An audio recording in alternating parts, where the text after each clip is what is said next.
کو سولی نہیں دی گئی ہے، انہیں اللہ نے زندہ آسمان پہ اٹھایا ہے، اور قیامت کے پہلے وہ آئیں گے دنیا میں اور 40 سال زندہ رہیں گے، اور بعض روایات کے مطابق 7 سال زندہ رہیں گے، اور ان کے دور میں بڑا عدل و انصاف ہوگا، اور پھر وہ اپنی نیچرل موت ان کو آئے گی، اور اس کے بعد وہ انتقال کریں گے۔ میرے پیارے ساتھیوں، اصلاح معاشرہ کے تعلق سے یہ چند باتیں آپ کے سامنے رکھی گئی ہیں۔ یہ ایک پرچی آئی ہے جس پر کچھ سوالات لکھے ہیں، ان سوالوں کا جواب دے کر کے ہم بات ختم کریں گے۔ پہلا سوال یہ ہے کہ جمعہ کے دن کتنی اذان دینی چاہیے؟ مجھے معلوم ہے کہ آپ کے علاقے میں بہت ساری مسجدوں پر ابھی بھی 2 بار اذان ہوتی ہے جمعہ کے دن، مگر یہ بات یاد رکھیے کہ جو صحیح بات ہے، جو حدیث سے ثابت ہے، جو نبی کے دور میں طریقہ تھا، وہ ایک اذان والا طریقہ تھا۔ حضرت عثمان غنی کے دور میں 2 اذان ہوتی تھی، وہ بھی ثابت ہے، مگر اس کا جو مقصد تھا وہ مقصد بھی آج اس کی ضرورت نہیں ہے، کیونکہ اس زمانے میں لاؤڈ اسپیکر اور مائک کا انتظام نہیں تھا، جمعہ کا وقت ہو جاتا تھا، مارکیٹ میں پتہ نہیں چلتا تھا، تو ایک اذان مارکیٹ میں زورا نام کی ایک جگہ تھی، وہاں پر اذان دی جاتی تھی، پھر دوسری اذان مسجد میں امام کے سامنے دی جاتی تھی۔ آج لاؤڈ اسپیکر سے اذان ہوتی ہے، سب کو معلوم ہو جاتی ہے، تو جو نبی کے دور میں اذان دی جاتی تھی وہ ایک اذان دی جاتی تھی، وہی صحیح ہے۔ جی جیسے کہ خطیب کھڑے منبر میں، ہاں، بس خطیب جو ہے، خطیب کے خطبہ کے پہلے، یعنی جب امام منبر پر آئے فوراً اذان شروع ہوگی، اور اذان ختم ہونے کے بعد خطیب جو ہے وہ کھڑا ہو کر کے مؤذن امام کے سامنے بھی کھڑا ہو سکتا ہے، آس پاس پہ مسجد میں سائڈ میں، مسجد ہی کے اندر وہ کھڑا ہوگا، زیادہ دوری پر نہیں کھڑا ہوگا۔ کوئی ضروری نہیں کہ ایک دم ٹھیک امام کے سامنے کھڑا ہو، اگر امام کے سامنے کھڑا ہو تو بہتر ہے، لیکن اگر اس کو دائیں بائیں بھی اس کے مؤذن کی اذان دینے کی جگہ ہے تو اس میں کوئی انشاءاللہ کوئی حرج کی بات نہیں ہے۔ دوسرا سوال یہ ہے کہ مقرر امام کی غیر موجودگی میں کون کون امامت کے حقدار ہوں گے؟ اس بارے میں اللہ کے رسول صلی اللہ علیہ وسلم کی ایک حدیث ہے بخاری اور مسلم کے اندر، کہ آپ نے فرمایا کہ لوگوں کی امامت وہ کرائے جو سب سے زیادہ قرآن کو پڑھنے والا ہو، یعنی اگر کوئی حافظ ہے تو ظاہر ہے کہ وہ سب سے زیادہ حقدار ہے، کیونکہ قرآن کو سب سے زیادہ پڑھنے والا وہ ہے۔ اگر کئی حافظ اکٹھا ہیں تو پھر اللہ کے نبی نے فرمایا پھر وہ امامت کرائے جو سنت کا سب سے زیادہ جانکار ہو۔ اب سنت کا جانکار کون ہوگا؟ جو عالم ہوگا۔ اب یہاں پر ایک بات یاد رکھیے کہ اگر کوئی عالم ہے اور کوئی حافظ ہے، لیکن حافظ ایسا ہے کہ اس کو نماز کے مسائل وغیرہ معلوم نہیں ہے، تو اس موقع پر عالم کو ترجیح دی جائے گی، لیکن اگر حافظ ہے اور ساتھ میں اس کو نماز کے مسائل وغیرہ معلوم ہے تو اس کو ترجیح دی جائے گی، وہ زیادہ حقدار ہے۔ اگر سب برابر ہیں تو پھر جو عالم ہے اس کو، اگر عالم بھی کئی ایک ہیں، حافظ بھی کئی ایک ہیں، تو پھر اللہ کے نبی نے فرمایا کہ جو سب سے پہلے اسلام لایا، جس نے سب سے پہلے ہجرت کی، اس کو امامت دی جائے گی۔ اگر اس میں بھی سب برابر ہیں تو جو اس میں عمر دراز ہے، جو سینئر ہے، اس کو امامت دی جائے گی۔ تو اس ترتیب سے امامت کے حقدار ہوں گے۔ اگر مقرر امام کی غیر موجودگی میں مقتدیوں میں سے صحیح مخرج کے ساتھ قرآن پڑھنے والوں کو رکھ کر بھول بھال قرآن پڑھنے والے امامتی کرے تو اس کا انجام کیا ہوگا؟ دیکھیے ظاہر ہے کہ غلط ہے، یہ انجام کا مطلب نماز تو ہو جائے گی، مگر وہ انسان جو خود سے امامت کرا رہا ہے جبکہ وہ بھول بھال کے، جیسا کہ لکھا ہے، وہ امامت کرا رہا تو غلط ہے۔ جو قرآن کو صحیح طریقے سے پڑھ رہا ہے، حافظ ہے یا عالم ہے، وہ زیادہ حقدار ہے۔ اب اس میں ایک چیز کبھی کبھی یہ بھی ہوتی ہے کہ ایک عالم ہے، حافظ ہے، لیکن وہ نماز میں کبھی کبھی آتا ہے، فجر میں نہیں آتا یا 1-2 ٹائم میں آتا ہے، اور دوسری طرف ایسا آدمی جو 5 ٹائم کا پابند ہے، اس کا مخرج کچھ کمزور ہے، قرآن اتنا اچھا نہیں پڑھ رہا ہے، لیکن وہ نماز کا 5 ٹائم کا پابند ہے، تو ایسی صورت میں جو 5 ٹائم کی نماز کا پابند ہے اسی کو ترجیح دینا چاہیے، اور جو صحیح مخرج سے پڑھنے والے امام صاحب ہیں ان کو اپنی کمزوری پر قابو پانا چاہیے۔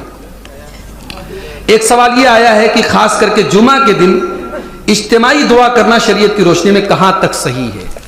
دیکھیے کسی بھی نماز کے بعد اجتماعی دعا اللہ کے نبی سے ثابت نہیں ہے۔ انفرادی طور پر تو دعا کی جا سکتی ہے، اس میں کوئی شرط نہیں ہے، کوئی قید نہیں ہے، آپ اپنے اپنے طور پر اللہ تعالیٰ سے جو دعا کرنا چاہیں کر سکتے ہیں، مگر یہ طریقہ کہ امام ہاتھ اٹھائے تو سارے مقتدی لوگ ہاتھ اٹھائیں، امام ہاتھ نیچے کرے تو سارے مقتدی ہاتھ نیچے کریں، یا امام دعا کرے سب لوگ آمین کہیں، یہ جو پوری شکل ہے یہ شکل صحیح نہیں ہے، نہ 5 ٹائم کی نماز میں صحیح ہے، نہ جمعہ میں صحیح ہے، اس بارے میں کوئی بھی صحیح حدیث نہیں ہے۔ جمعہ کی نماز کے بعد فرمائشی دعا کر سکتے ہیں یا نہیں؟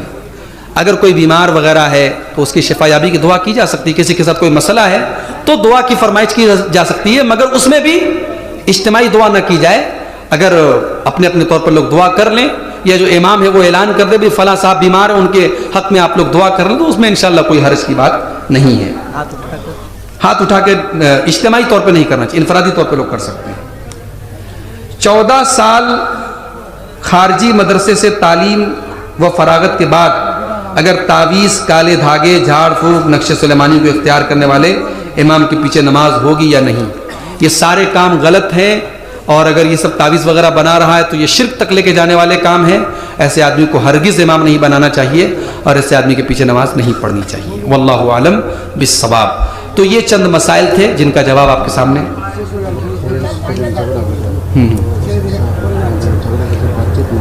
جی جی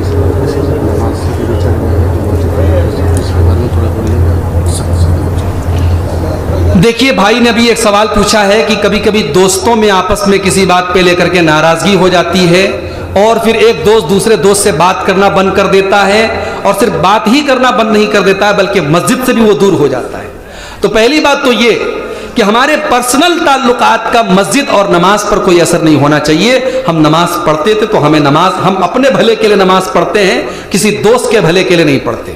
تو نماز اگر کوئی چھوڑ رہا ہے اس وجہ سے تو بہت بڑا گناہ کر رہا ہے. دوسری بات یہ کہ دوستوں میں اگر کبھی کسی بات پر غلط فہمی ہو جائے تو اس کو دور کر لینا چاہیے. اللہ کے پیارے نبی صلی اللہ علیہ وسلم فرماتے ہیں لا يحل لمسلم ان يهجر اخاه فوق 3. 3 دن سے زیادہ کسی مسلمان سے تعلق توڑنا جائز نہیں ہے. شرعی بنیاد پر کہ ایک آدمی شراب پینے لگا، میں نے اس سے تعلق توڑ دیا کہ جب تک وہ شراب نہیں چھوڑے گا میں اس سے بات نہیں کروں گا، وہ ایک الگ بات ہے. لیکن دنیاوی مفاد کے لیے، دنیاوی باتوں کے لیے یا اپنے پرسنل ایگو کے لیے، اپنی عزت کے لیے ہم نے کسی دوست سے، کسی رشتہ دار سے تعلق توڑ دیا تو میکسیمم اس کی حد ہے 3 دن. 3 دن سے زیادہ اگر ہم نے تعلق توڑا ہے تو ہم گنہگار ہوں گے اور اللہ کے اس کا حساب دینا پڑے گا. تو ہمارے وہ بھائی جو کسی بات پر اپنے دوستوں سے ناراض ہوں وہ اس بات کی اصلاح کر لیں. اللہ تعالی ہمارے دلوں کو ایک دوسرے کے لیے پاک اور صاف کر دے. کیسا کام؟ نوکری کرنا اس کے یہاں کوئی بھی کام. دیکھیے یہ بڑا اہم سوال انہوں نے کیا کہ اگر کوئی سود کا کام کرتا ہے، کوئی جوا کا کام کرتا ہے تو اس کے ساتھ کام کرنا کیسا ہے؟ اب اس کے ساتھ کام کرنے کا مطلب ایک تو یہ ہوتا ہے کہ آپ اس کے سود کے کام میں سپورٹ کر رہے ہیں، تب تو وہ تو جائز نہیں ہے. جوا کھلا رہا ہے، جوا کے کام میں آپ سپورٹ کر رہے ہیں، وہ جائز نہیں ہے. لیکن اس کے یہاں کوئی آپ ایسا کام کر رہے ہیں جو کام بذات خود جائز ہے. مثال کے طور پر کوئی آدمی ہے، اس کی کمائی حرام کی ہے مگر اس کے گھر میں کوئی نوکر ہے، سودا سلپ لانے کا کام کر رہا ہے، یا اس کی کوئی دکان ہے، میڈیکل اسٹور ہے، وہاں وہ کوئی کام کر رہا ہے، تو وہ کام اگر بذات خود جائز ہے تو اس کو کرنے میں کوئی حرج کی بات نہیں ہے. لیکن اگر کوئی حرام کاروبار کر رہا ہے اور اس کام میں کسی طریقے کا ہم سپورٹ کر رہے ہیں اور ہمارے کام کا تعلق اس کے سپورٹ سے ہو رہا ہے، اس کے کام کو سپورٹ مل رہا ہے، تو پھر یہاں پر وہی آیت اپلائی ہوگی وَلَا تَعَاوَنُوا عَلَى الْإِثْمِ وَالْعُدْوَانِ. گناہ کی اور زیادتی کے کاموں میں ایک دوسرے کی مدد مت کرو. اللہ تعالیٰ سے دعا ہے رب العالمین ہم سب کو کہنے اور سننے سے زیادہ عمل کرنے کی توفیق عطا فرمائے. اللہ تعالیٰ آج کی ہماری اس مجلس کو قبول فرمائے. اللہ تعالیٰ ہمارے نوجوانوں کی، ہماری ماں بہنوں کی سب کی اصلاح فرمائے. جب تک ہم دنیا میں زندہ رہیں اسلام پر زندہ رہیں اور ہم سب کا خاتمہ ایمان پر ہو. آمین. وآخر دعوانا ان الحمد للہ رب العالمین. والسلام علیکم ورحمۃ اللہ وبرکاتہ.